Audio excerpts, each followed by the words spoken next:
So here we have the Jaguar XF on a 12 plate. I'm going to start off by showing you around the outside of the car, and then we'll hop in and run through some controls on the inside of it. From the outside though, you can see it's a four-door car with alloy wheels. Let's start off inside the boot and work our way around the rest of the car from there. As we approach the back of the car, you can see we have reversing sensors, plenty of boot space as well, along with that 60-40 split folding rear seat should you wish to increase this space even further. Okay, so we're just going to work our way back around to the front of the car, and then we'll hop in and run through some controls on the inside. But now that we've done a full circle of it, you can see it's in excellent condition the whole way round. Just briefly before we climb in, I think it's well worth seeing the interior from this exterior point of view. There's plenty to run through on the dashboard, so let's hop in and we'll do that now.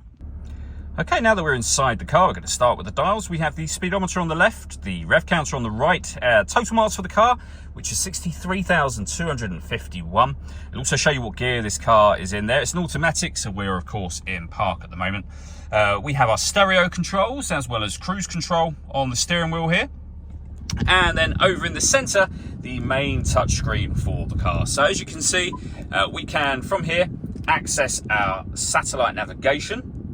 Nice clear colour display, really easy system to use. You can go back a page and you can see there we're back to the main menu where you can access your audio options, and then within there we have of course got the radio, which includes DAB radio. We can listen to our own music as well. There's a number of ways of doing that.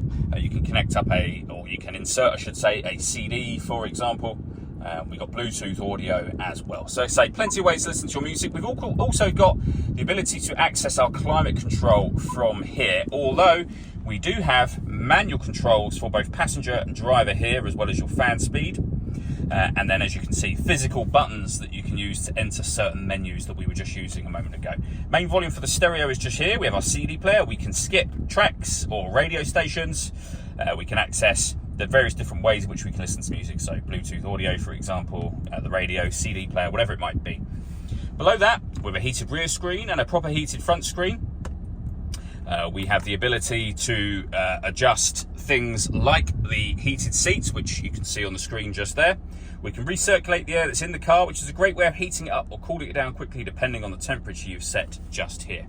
We then have the dial that is essentially the gear lever for the car. So you can see we're in park. We have reverse, neutral, drive and sport as well.